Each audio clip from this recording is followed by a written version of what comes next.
நீங்கள் எவ்வளோண்ணா ஒரு லிட்டருக்கு எத்தனை லிட்டர் பால் யூஸ் பண்ணுறீங்க? அரிசி எவ்வளோ யூஸ் பண்ணுறீங்க? 25 ரூபா மாதத்துக்கு. அதே மாதிரி சமையல் எண்ணெய் 4 கிலோ. அப்புறம் வந்து சர்க்கரை உங்கள் குடும்பத்துக்கு ஒரு மாதத்துக்கு 4.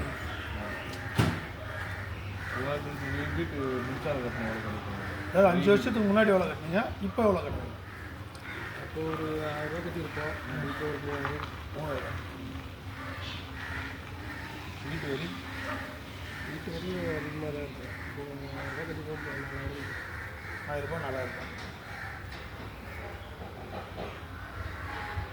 மளிகை செலவு மாதம் மாதம் ஒரு 4000 ரூபா. இப்போ அப்போ 5 வருஷத்துக்கு முன்னாடி அப்போ அதிகமாக தான் இருக்கும். 5000 ரூபா. அப்போ 5 வருஷத்துக்கு முன்னாடி எவ்வளோ கட்டிருக்கீங்க? இப்போ எவ்வளோ கட்டுறீங்க? அப்போ 3000 ரூபா. இப்போ 5000 ரூபா.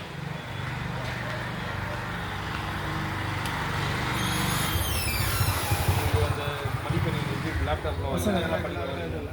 நாங்கள் தாலி தங்கமும் இல்லை வாங்க அதெல்லாம் வாங்க எரிசலில் வாங்கணும் வாங்க. இல்லை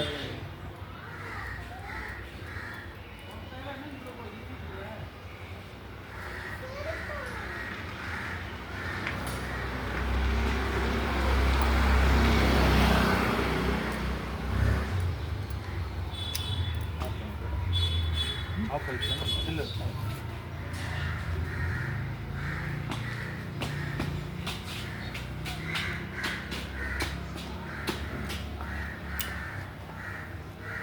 இந்த 5 வருஷத்தில் விலை ஏற்றதுனால நம்ம எவ்வளோ நஷ்டமாக இருக்கிறோம்? பழைய ரேட்டு புது ரேட்டு கரண்ட்டு தரும் 60000 ரூபாய் நஷ்டமாயிருக்கு. கரண்ட்டு மட்டும் எவ்வளோ? 5,240,000 ரூபா. நீங்கள் இந்த 5 வருஷத்தில் எழுந்துருக்கீங்க.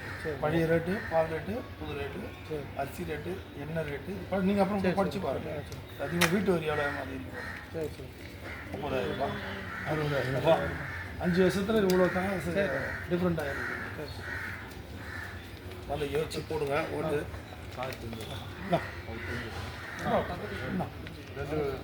போடுங்க. ரெட்டாளி ஓடு போடுங்க. அப்பா தான் சொல்கிறேன்.